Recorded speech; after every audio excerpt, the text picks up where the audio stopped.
Assalamualaikum warahmatullahi wabarakatuh. Bismillah walhamdulillah wassalatu wassalamu ala rasulillah wa ala alihi wa sahbihi wa mawala wala hawla wala quwata illa billahil aliyil azim. Teman-teman yang semoga selalu dirahmati Allah Subhanahu wa taala. Semoga dimanapun posisinya selalu dalam keadaan sehat walafiat dan selalu dianugerahi oleh Allah Subhanahu wa taala, semakin hari semakin rajin ibadah, semakin taqarrub kepada Allah Subhanahu wa taala.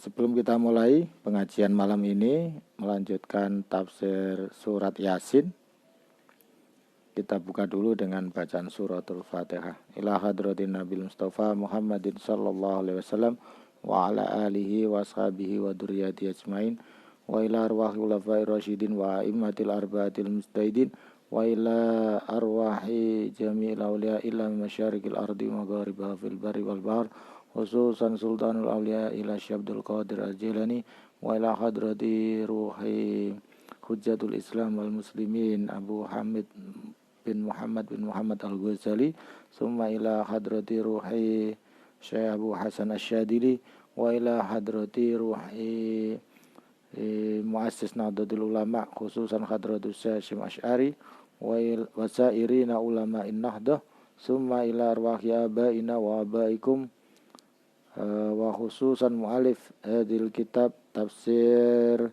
surat Yasin Hamamizadah Syai'ulillah walahumul Fatihah. A'udzu billahi minasyaitonir rajim. Bismillahirrahmanirrahim.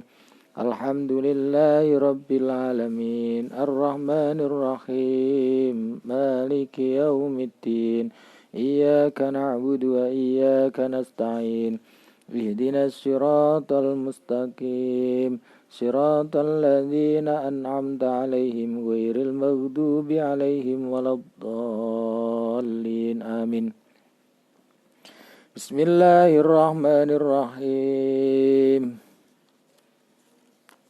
Sudah sampai ya, malam ini khatam alhamdulillah ngaji kita tafsir surat Yasin. A'udzubillahi minasyaitonir rajim. Bismillahirrahmanirrahim. Ini kemarin awalam yaral insanu anna khalaqnahu min nutfatin fa idza huwa khasimun mubin. Wa daraba lana masalan wa nasiya khalqah qala man yuhyil idhama wa hiya ramim. Qul yuhyiyal ladzi ansha'a awwala marrah wa huwa bi kulli khalqin 'alim. Alladzi ja'ala lakum minasy syajaril akhdari naran fa idza antum minhu tuqidun. Ini sampai sini semalam kita sudah bercerita bahwa di antara kekuasaannya Allah Subhanahu wa taala adalah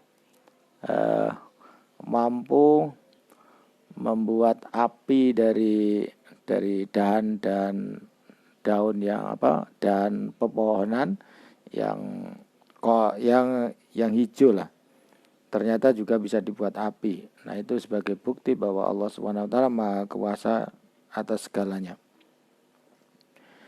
Nah, kita sekarang awalaisal ladzi khalaqas samawati wal arda biqadirin ala an yakhluqa mislahum bala wa huwal khallaqul alim. Innama amruhu idza arada syai'an ay yaqula lahu kun fayakun.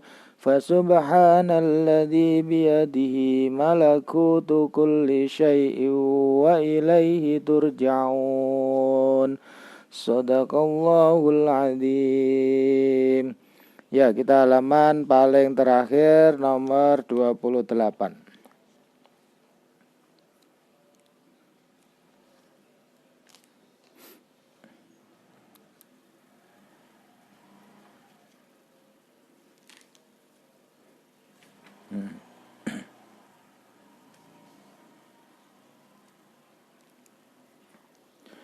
Kita awalaisal ladzi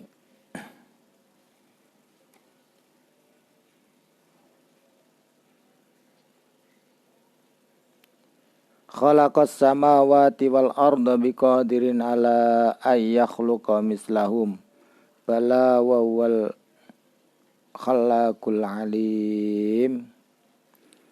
Jadi di sini di ayat 81 bahwasanya ini masih lanjutan kemarin juga udah kita baca bahwasanya bukankah Allah itu yang menciptakan langit dan bumi? Tentu saja kalau menciptakan langit dan bumi aja mampu, apalagi menghidupkan manusia. Jadi ini ceritanya kemarin ada seorang kafir Quraisy yang datang kepada baginda Nabi Muhammad SAW dengan membawa tulang yang sudah remuk, hancur. Nah, namanya Ubay bin Khalaf. Dan ada satu riwayat lagi kedatangan Ubay bin Khalaf ini itu bersama siapa namanya? Al-As bin Wa'il Asy-Syahmi. Nah, konon menyampaikan kepada baginda Rasul, apakah benar Tuhanmu itu mampu menghidupkan kembali tulang belulang yang sudah remuk ini? Nah, Rasulullah menyampaikan bahwa ya, Allah Subhanahu wa taala ala kulli syai'in qadir. Allah Subhanahu wa taala mampu menghidupkan Anda nanti setelah mati, menghidupkan kembali dan mengirim Anda ke neraka. Nah, jadi memang surat Yasin ini dari awal orang-orang kafir Quraisy itu tidak percaya dengan kenabian Nabi Muhammad. Jadi beberapa asbabun nuzulnya di awal itu sudah nggak percaya tentang kerasulan Nabi Muhammad SAW, sehingga diturunkan surat Yasin ini. Innaka laminal mursalin, dan Allah sendirilah yang menjadi saksi atas kerasulan Nabi Muhammad SAW. Nah, bukan hanya tidak percaya, bahkan Rasulullah Muhammad SAW juga dituduh sebagai penyair. Dan Rasulullah Muhammad SAW menyampaikan bahwa saya ini bukan penyair, tapi menyampaikan wahyunya Allah Subhanahu wa taala. Ya, mungkin kalau dibaca kitab Quran ini lebih dahsyat syairnya daripada syair yang dibuat oleh orang. Kenapa Rasulullah mengatakan ini bukan syair? Khawatir nanti orang akan tenggelam pada hanya menikmatin keindahan bahasanya saja. Sementara Al-Quran ini yang jauh lebih penting adalah dipahami konten, dipahami isinya. Nah, oleh karena itu dengan surat Yasin ini, Rasulullah ini biasanya kan memang orang lebih banyak menggunakan surat Yasin ini kalau untuk kirim doa, orang mau ada meninggal atau kirim zikiran pakai surat Yasin. Nah, sebenarnya di dalam di dalam kitab Hamamizadah ini itu diterangkan bahwa surat Yasin ini fungsinya banyak. Selain memang untuk menanamkan keimanan, itu juga mempunyai faidah-faidah. Nah, diantaranya surat Yasin ini itu sudah dibaca oleh Allah Subhanahu wa taala, dibacakan oleh Allah Subhanahu wa taala sebelum 2000 tahun alam jagat raya bumi langit ini diciptakan. Sampai malaikat setelah tahu surat Yasin dan surat Toha itu diturunkan kepada umat Islam, maka berbahagialah umatnya Nabi Muhammad karena diturunkan dua surat yang sangat penting dimasukkan di dalam Al-Quran. Nah, Rasulullah Muhammad SAW sendiri itu juga menghendaki agar umatnya itu betul-betul membiasakan memahami, membiasakan surat Yasin. Jadi ada istilah, kalau di dalam kitab ini saya kebetulan ada juga nih kitab, di pertama sudah saya sampaikan, kitab Durrul Mansur fi Tafsir Bil Ma'sur ini Al-Imam Al-Hafidz Jalaluddin As-Suyuti di pembukaan kitabnya surat Yasin ini ada beberapa catatan penting. Ini karena ngajinya sudah sebentar lagi selesai, jadi saya ulas sedikit. Nah, di sini Rasulullah menghendaki lawadatu annaha fi qalbi kullu insanin min ummati yakni Yasin. Rasulullah Muhammad SAW itu kepengen umatnya itu di dalam hatinya itu terisi dengan surat Yasin. Maka biasakanlah, bacalah, pahamilah. Karena tentang keimanan betapa Rasulullah ini perjuangannya luar biasa diceritakan di dalam surat Yasin ini. Tidak hanya Rasulullah, bahkan cerita umat terdahulu bagaimana Ashabul Qaryah, para dai utusannya Nabi Isa yang juga dibantai oleh kaum Antiokhia dalam cerita Ashabul Qaryah itu. Nah, begitu juga Rasulullah Muhammad SAW ketika berdakwah dengan begitu banyak tantangan. Nah, sehingga hari ini akan menjadi pelajaran buat kita semuanya, bagi para teman-teman yang beraktivitas sebagai dai, beraktivitas sebagai mubaligh, itu harus penuh dengan kesabaran. Jadi kalau belakangan banyak saya menganggapnya canda, tapi kadang serius di medsos itu antar kelompok umat Islam saling nyinyir itu sungguh memprihatinkan. Maka sebaiknya saling belajar sebaiknya antara satu dengan yang lain, sehingga kita akan lebih kaya dengan pemaknaan, kaya dengan pemahaman. Karena Islam ini ketika Quran kita pelajari sepenuhnya, Al-Quran ini ibaratkan, kalau saya mengibaratkan ibarat lautan yang ilmunya, yang air pengetahuannya tidak akan mampu kita minum semuanya.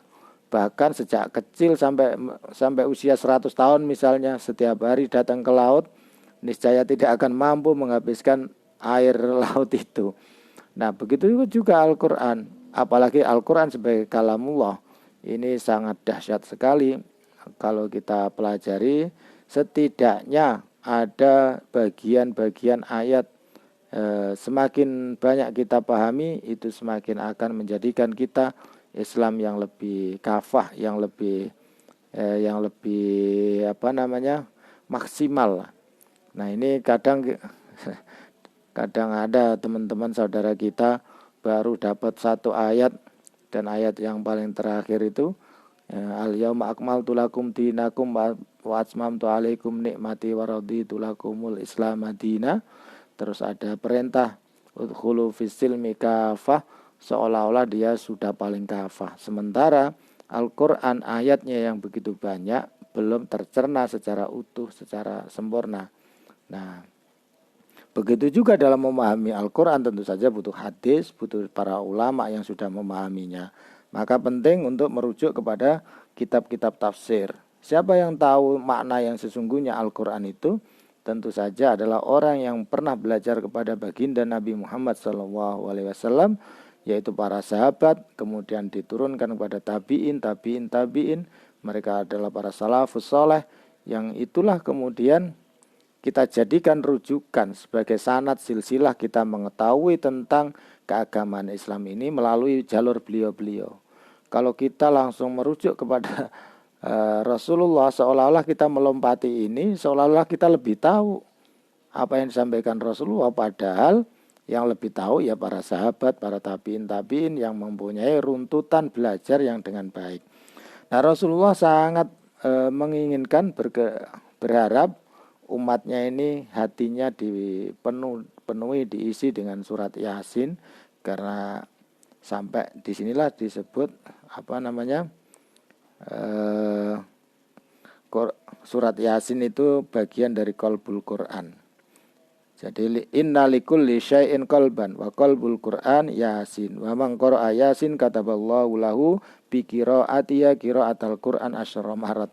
Ini saya membaca kitab ini tadi yang saya sebutkan. Jadi surat Yasin, setiap segala sesuatu itu ada jantungnya, ada hatinya.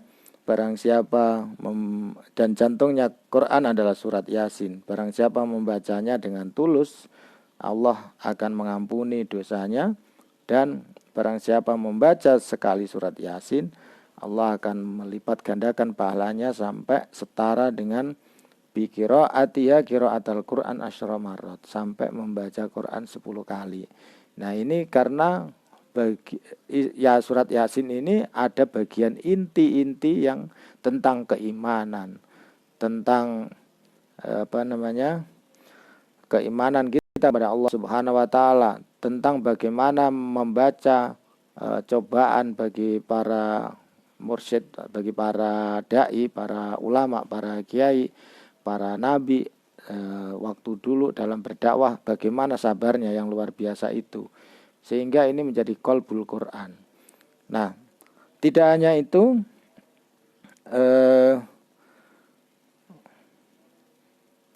ini hadisnya masih sama. Mangkor ayasin fi lailah ibtigo an wajila ghufiralahu.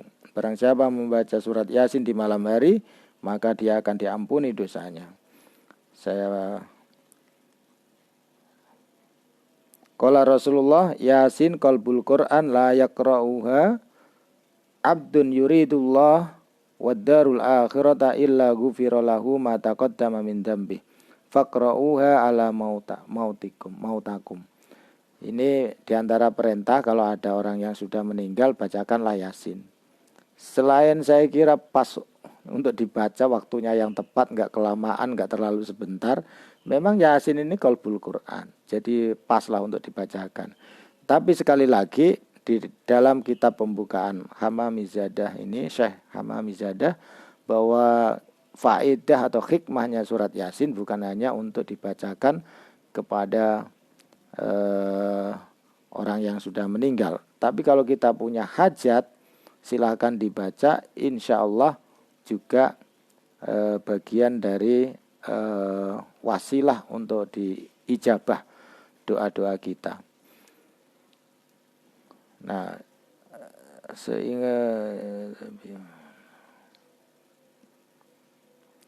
yang lebih keren itu di awal pembukaan juga,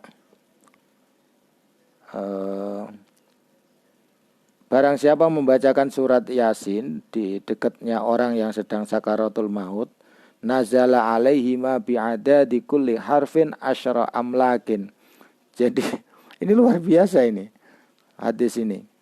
Jadi kalau ada orang mau sakaratul maut itu dibacakan surat Yasin, maka akan dihadiri malaikat. Nazala alaiya bi'adadi kulli harfin asyara amlakin. Satu hurufnya diwakili 10 malaikat. Nah, artinya kira-kira kalau kita bacakan Yasin, orang yang mau meninggal itu akan dihadiri 10 kali huruf surat Yasin.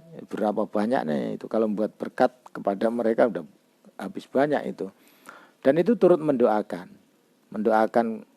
khususnya kepada mayit, dan juga membaca dan orang yang mendengarkannya. Nah, yang paling penting diantaranya adalah hadis yang disampaikan Rasulullah, lawadatu annaha fi qalbi kulli insanin min ummati, yakni surat Yasin.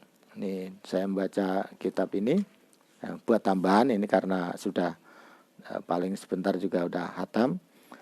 Nah, ini saya mengulas sedikit bahwa Rasulullah sangat-sangat berkeinginan umatnya itu untuk setidaknya hatinya diisi dengan surat Yasin.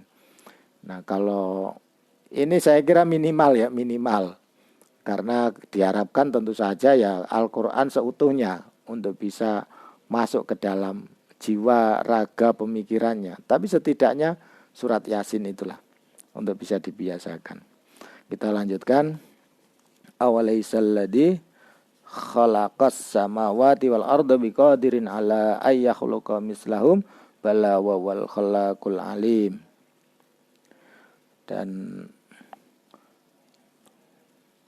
Dan bukankah ini ya, awalaisal ladzi khalaqas samawati wal ard, bukankah mereka juga tahu bahwa Allah lah yang menciptakan langit dan bumi, biqadirin dengan kekuasaannya, ayyakhluqa mislahum, untuk membuat yang sama, bala wa wal khalaqul alim. Jadi kalau untuk diharapkan kembali menghidupkan manusia yang sudah luluh lantak tulangnya, sudah remuk di kuburan. Ini kan ceritanya ayat sebelumnya, ada Ubay bin Khalaf dan juga Al-As bin Wa'il As-Sahmi itu datang kepada Rasulullah dengan membawa tulang yang sudah remuk, yang sudah hancur. Benarkah Tuhanmu bisa menghidupkan tulang ini kembali? Dan Rasulullah menyampaikan, betul. Allah mampu menghidupkan Anda nanti kalau sudah meninggal dan akan mengirim Anda ke neraka. Karena orang ini mungkin saking menjengkelkan barangkali. Langsung disampaikan begitu oleh Rasulullah. Nah, awalaisal ladzi khalaqas samawati wal arda biqadirin ala ayyamluqa mislahum bala wa wal khalaqul alim. Nah, bukankah mereka juga tahu yang menciptakan langit dan bumi ini Allah Subhanahu wa taala? Dengan kemahakuasaannya tentu kalau hanya menduplikasi, ini kan hanya menduplikasi orang yang sudah ada kemudian dihidupkan kembali, yaitu sesuatu yang sangat kecil. Bala wa wal khalaqul alim. Betul, Allah Maha menciptakan dan Maha mengetahui.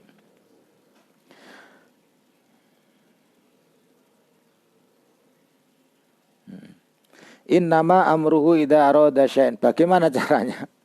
Innama amruhu idza arada syai'an ay yaqula lahu kun fayakun. Nah, ini di sini innama amruhu, sesungguhnya innama amruhu idza arada syai'an ay yaqula lahu kun fayakun. Ya, sesungguhnya kalau Allah itu berkehendak tinggal mengucapkan kun fayakun. Nah, kun fayakun. Maka kun adalah fayakunu, maka akan terwujud. Nah, memang ini kun fayakun itu bim salah bim atau biproses. Ini ada beberapa ulama yang berbeda pendapat. Kalau di sini saya akan membaca apa adanya dulu. Ai idza arada ay yakhluqa syai'an, yakni idza aradallah, ketika Allah menghendaki sesuatu, yakni idza aradallah ay yakhruja syai'an minal adami, pakai ain bukan alif ya. Minal adami ilal wujudi, kalau Allah berkehendak untuk menciptakan, mengeluarkan sesuatu dari ketiadaan menjadi ada. Jadi ain bukan alif, bukan Adam tapi Adam. Dari ketiadaan menjadi wujud, la yahtaju ila alatin, tidak butuh mesin untuk produksi. Mau menghendaki menciptakan apa, Allah tidak butuh pabriknya. Jadi tinggal bilang kun fayakun. Jadi la yahtaju ila alatin wa fikrin wa muawanatin, dan tidak perlu karyawan. Orang yang bantu enggak penting, enggak perlu. Jadi enggak usah dibayangkan kayak pabrik butuh karyawan kantor. Kalau menjelang lebaran karyawannya butuh THR. Ya, jadi Allah Subhanahu wa taala kalau ingin menciptakan sesuatu enggak perlu butuh alat atau mesin untuk memproduksinya, dan tidak perlu butuh pembantu atau karyawan untuk mewujudkan yang hendak diciptakan oleh Allah Subhanahu wa taala. Dan tidak perlu insinyur. Jadi enggak perlu ada insinyurnya. Jadi wa fikrun. Bal yaqulu lidzalika asy-syai', akan tetapi Allah cukup mengatakan sesuatu yang dikehendaki, kun adalah fayakun, maka kemudian ada. Fi sa'atin, di dalam waktu itu juga, bila tauqifin, dengan tanpa kendala. Fal murad min lafdi, maksudnya tawakuf itu tanpa berhenti itu. Jadi tanpa kendala kalau saya memaknainya untuk lebih pas. Fal muradu min lafdzi kun makna al-ibda. Makna kun di sini adalah pengadaan. Wa dzakara fi tafsir at-taisir, disebutkan dalam kitab at-taisir, laisal murad minhu kalimatu kun bal sur'ata infadi amrillah. Kalau di dalam kitab at-taisir, kun itu artinya sebenarnya adalah sur'atu infadi amrillah. Jadi proses cepatnya produksi yang dikehendaki oleh Allah Subhanahu wa taala. Fi takwini asya'a, dalam mewujudkan sesuatu, ala wajhil isra'i, di dalam cepatnya perwujudan yang dikehendaki, alladzi la yumkinu takallam, yang bihi, yang tidak mungkin tidak perlu, bahkan tidak perlu pakai lafadz kun juga bisa. Nah, tidak perlu banyak omong, banyak diskusi, pokoknya barangkali sekejap sekali sudah langsung bisa. Wa qala ba'dul akabir kalimatukun adallahu ta'ala hatta yasma'al malaika. Apa fungsinya lafadz kun itu? Sebagian ulama berpendapat kun itu adalah semacam password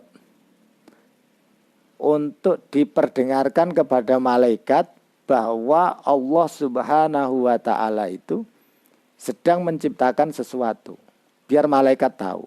Jika Allah berfirman kun fayakun, jadi itu biar malaikatnya tahu saja kalau bahwa Allah menciptakan sesuatu. Jadi kalau tanpa kode itu, barangkali malaikatnya nggak tahu kok tiba-tiba ini kapan Allah menciptakannya. Sementara malaikat ini ada yang kebagian khusus, ada raqib atid yang tugasnya menjadi nulis amal baik dan buruk. Malaikat yang lain juga nanti punya tugas tersendiri. Jadi kalau Allah sebenarnya maha kuasa di dalam menciptakan sesuatu tanpa harus menggunakan lafadz kun. Tapi apa pentingnya lafadz kun? Lafadz kun di sini menurut mu'allif kitab tafsir surat Yasin Syekh Hamami Syadah, bahwa pentingnya lafadz kun itu sebagai password, semacam password ya, kode yang diperdengarkan kepada malaikat bahwa sesungguhnya Allah Subhanahu wa taala sedang akan menciptakan sesuatu, biar malaikat pada tahu. Nah, adatan hatta yasma'al malaikah wa ya'lamuna anna Allah ta'ala yuridu ay yakhluqa syai'an. Ya, ini bahwa Allah ketika mengucapkan lafadz kun itu memang berkehendak menciptakan sesuatu. Fa subhana maha suci Allah. Alladzi biyadihi malakutu. Nah, ini sebelum saya lanjutkan ayat ini, beberapa memang ada penafsiran juga. Fayakun ini, yakunu itu kan lebih kepada fi'il mudhari' ya. Kalau kana fi'il madi. Kenapa enggak kun fakana? Kalau kun fakana itu bim salah bim. Jadilah, itu seketika, itu bim salah bim. Tapi di situ pakai kun fayakun. Kenapa kun fayakun? Nah, ini perdebatan hanya ada biasanya di pesantren ya. Nah, itu konon Allah Subhanahu wa taala itu bukan tidak mampu menciptakan sesuatu dengan seketika, tapi ingin juga memberikan pembelajaran kepada hambanya bahwa segala sesuatu itu berproses. Jadi Allah menciptakan langit bumi itu kan situ ayam ya, 6 hari kalau nggak salah itu, dan juga menciptakan Adam berapa lama, menciptakan kita semuanya di dalam kandungan dari air mani menjadi manusia yang bisa siap dilahirkan sampai 9 bulan. Itu semuanya biar tahu bahwa segala sesuatu itu ada prosesnya. Fa'ats ba'aliku li syai'in sababa. Nah, ini sebenarnya biar ditirunya mudah oleh hambanya. Nah, kalau semuanya kun fayakun bahasanya adalah bim salah bim, khawatir hambanya nanti tidak bisa mengikuti. Jika berkehendak ya sudah sesuai kehendaknya hambanya, nanti khawatirnya arogan.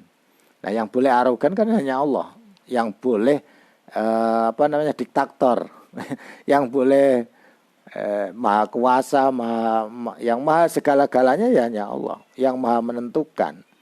Kalau kita meskipun pemimpin ya nggak boleh juga diktator. Nah, jadi yang menentukan semuanya Allah, yang memberikan kodok putusan semuanya Allah. Manusia adalah berusaha. Makanya kalau di dalam kitab Ta'lim Muta'alim kata Imam Abu Hanifah, seorang pelajar itu sebaiknya satu memang harus berusaha untuk memahami. Ini pelajar yang dimaksud juga berlaku untuk semua manusia. Kenapa? Karena semua manusia itu punya kewajiban untuk belajar minal mahdi ilal lahdi, belajar sepanjang hidup, long life education. Dan disitulah bahwa ada proses kita berusaha dengan pikiran sekuat tenaga. Nah, setelah itu juga ditambahi dengan mahabbah dengan orang-orang yang ahli ilmu. Yang ketiga tidak kalah pentingnya fatawakal Allah, maka bertawakallah kepada Allah Subhanahu wa taala. Maka apa yang dibiasakan oleh Imam Abu Hanifah, setiap kali dapat satu ilmu, beliau langsung mengucapkan hamdalah, alhamdulillah, alhamdulillah. Habis ngaji alhamdulillah. Mendapatkan ilmu seberapapun ilmunya alhamdulillah. Jadi membiasakan terima kasih kepada Allah Subhanahu wa taala. Jadi kita ini kadang dikasih air 1 gelas oleh teman, mengucapkan terima kasihnya cepat. Tapi dikasih gaji oleh Allah yang besar, ditagih zakatnya keluarnya susah. Nah, padahal kita diberi ilmu apapun, sebaiknya kalau kita ingin mengikuti Imam Abu Hanifah, ya segera ucapkan alhamdulillah. Itu konsekuensinya mengikuti apa yang diperintahkan oleh Allah Subhanahu wa taala, dan juga berusaha menjauhi apa yang menjadi larangannya Allah Subhanahu wa taala. Jadi kun fayakun, ya Allah sungguh sangat mampu menciptakan sesuatu dengan sekejap.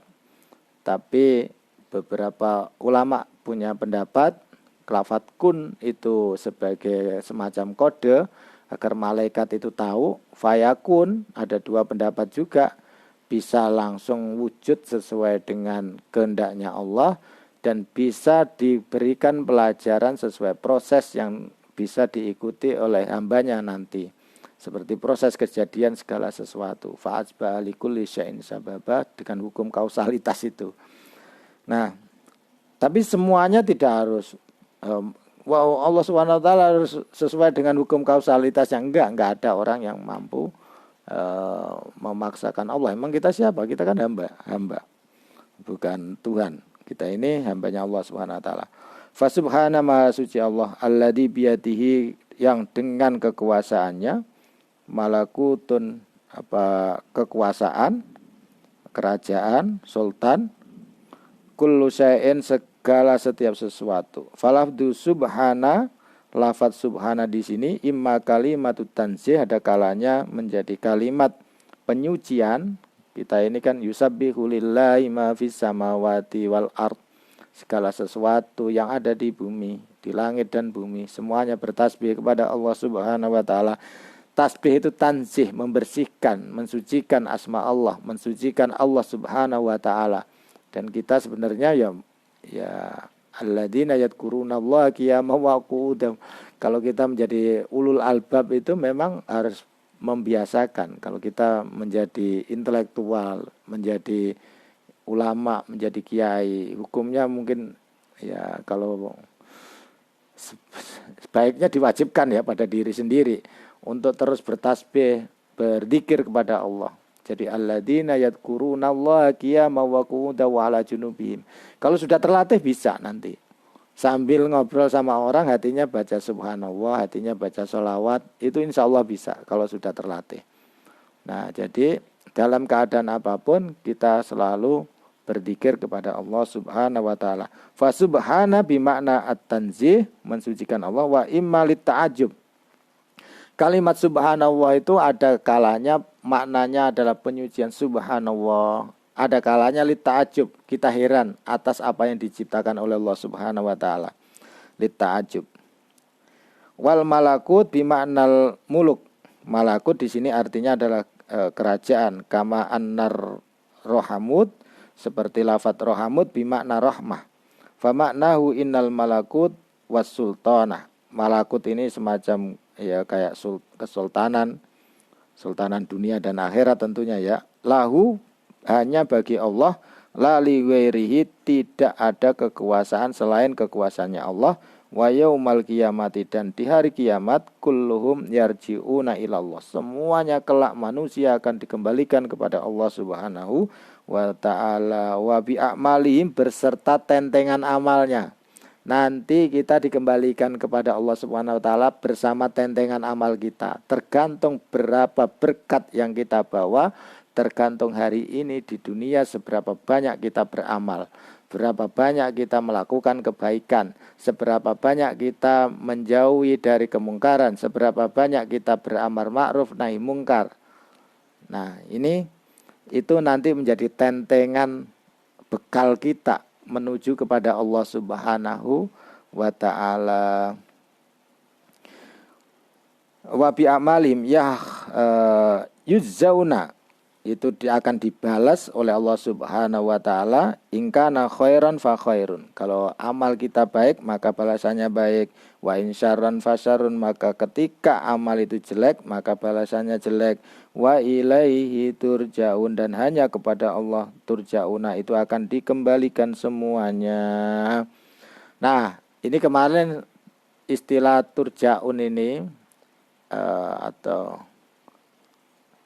atau hadirun ya turja'un, maksudnya yang dikembalikan kepada Allah, apakah semuanya menghadap Allah. Ini sudah diterangkan di sebelumnya ya, bahwa semuanya dikembalikan ke Allah itu betul. Tapi apakah semua manusia itu dipertemukan dengan Allah di sana, itu beda pendapat. Jadi karena apa?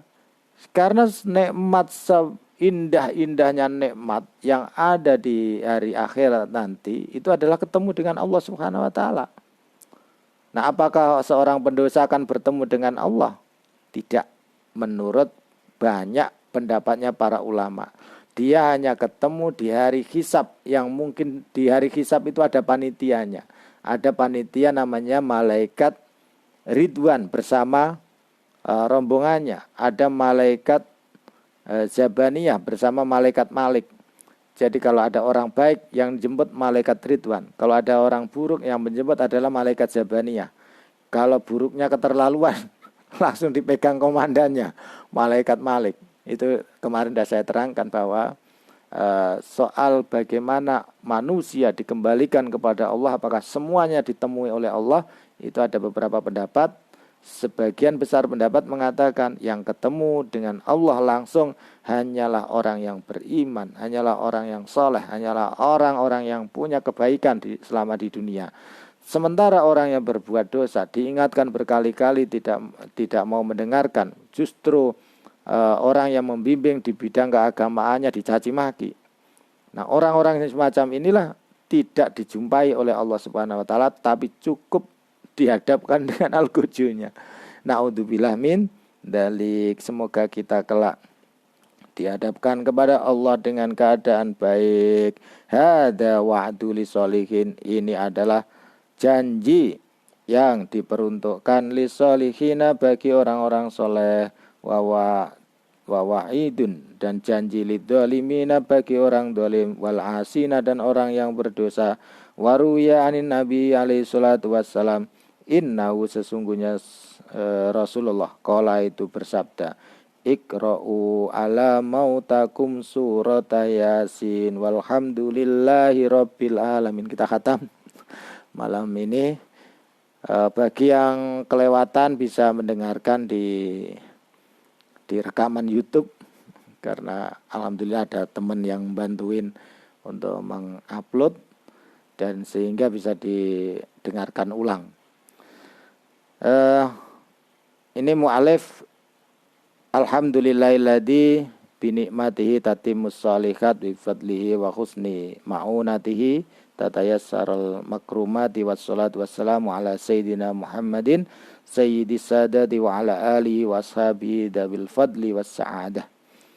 Mu'alif mengucapkan syukur alhamdulillah bisa menyelesaikan tulisannya, dan kita pun patut mengikutinya untuk mengucapkan alhamdulillah bahwasanya kita diberikan kemampuan oleh Allah Subhanahu wa taala untuk mengikuti pengajian tafsir Yasin ini. Semoga kita mendapatkan berkah maunah, karena kalau kita baca surat Yasin itu insya Allah keberkahannya juga diberikan oleh Allah untuk keluarga kita, untuk tetangga kita. Bahkan kalau memang banyak yang rajin membaca surat Yasin, insya Allah negara yang akan kita tempatin ini menjadi negara yang baldatun thayyibatun warabbun ghafur. Itu bisa dibuka di halaman bagian pertama di surat Yasin.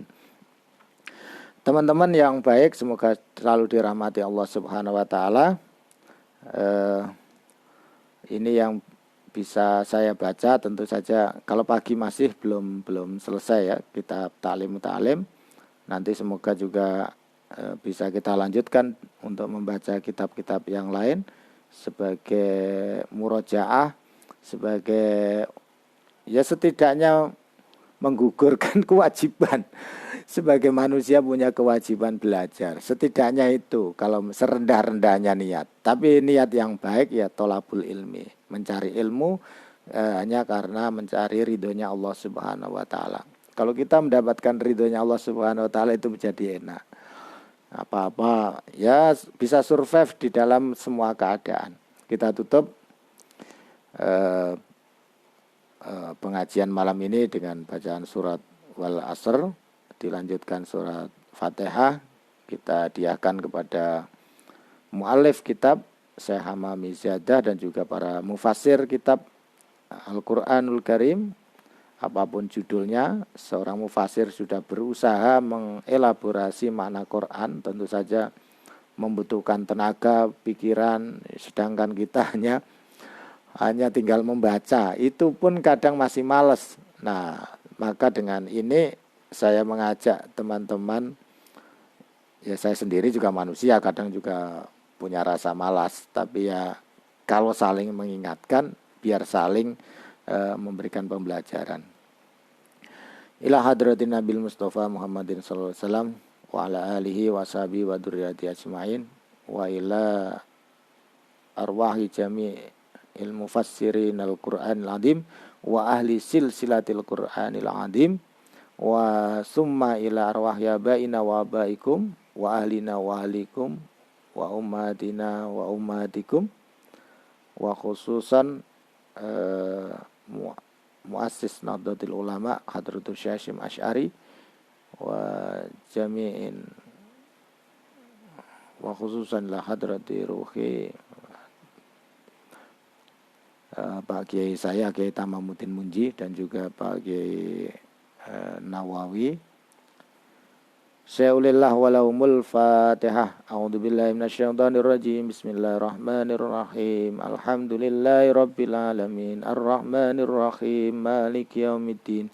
Iyyaka na'budu wa iyyaka nasta'in. Ihdinas siratal mustaqim. Siratal ladzina an'amta 'alaihim ghairil maghdubi 'alaihim waladdallin. Amin.